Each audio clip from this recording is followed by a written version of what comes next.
Perkenalkan, nama saya Masyita Rahayu Kinanti dengan NIM 232121026 dari kelas 4A HKI.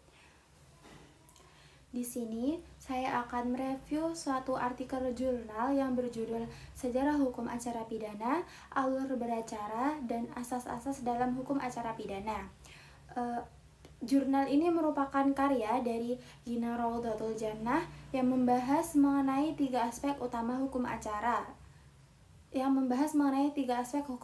pidana di Indonesia, yaitu sejarah, proses penyelesaian perkara, dan asas-asas yang mendasarinya. Membahas mengenai aspek hukum yang pertama, yaitu sejarah hukum acara pidana yang ada di Indonesia. Yang pertama ada pengaruh hukum adat. Sebelum adanya masa penjajahan, masyarakat Indonesia menggunakan hukum adat yang tidak membedakan antara perkara pidana dan juga perdata. Kepala desa biasanya menjadi penengah dalam perselisihan yang ada. Yang kedua, pengaruh hukum acara pidana pada masa kolonial Belanda. Pada masa penjajahan Belanda, diterapkan hukum pidana berdasarkan asas-asas non-kordensi melalui Netherlands Wetboek van Strafrecht, yaitu sistem ini mengadopsi hukum Belanda ke Hindia Belanda. Lalu selanjutnya adalah pada masa kependudukan Jepang.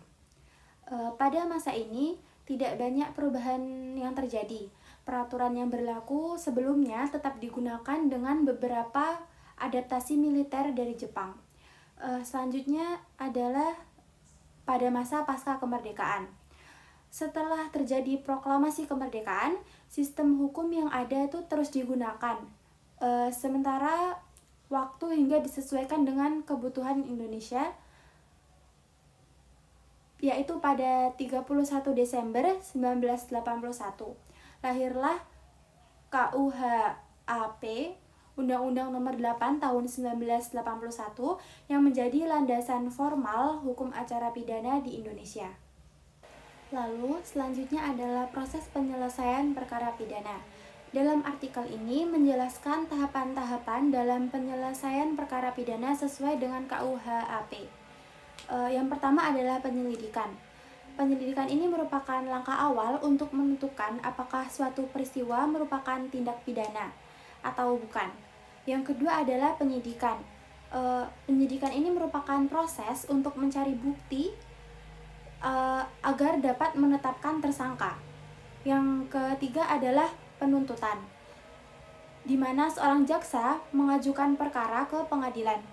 Yang keempat adalah proses pemeriksaan di pengadilan, yaitu ketika hakim memeriksa dan memutus perkara berdasarkan bukti yang diajukan.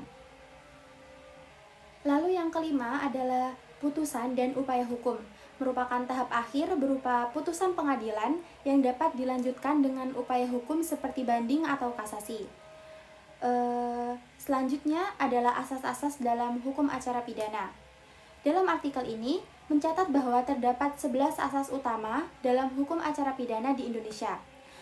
Beberapa asas penting yang ada itu merupakan asas legalitas, asas praduga tak bersalah, asas peradilan cepat, sederhana, dan biaya ringan. Dalam artikel ini, penulis menggunakan pendekatan tinjauan literatur yang sistematis dengan analisa deskriptif yang kualitatif. Data diperoleh dari buku-buku serta jurnal nasional dan juga internasional.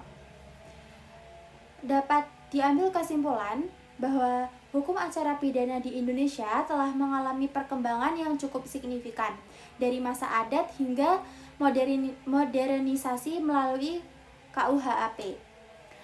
Proses penyelesaian perkara pidana dirancang untuk memastikan kepastian hukum dan keadilan, sementara asas-asasnya memberikan kerangka kerja etis dan prosedural bagi sistem peradilan.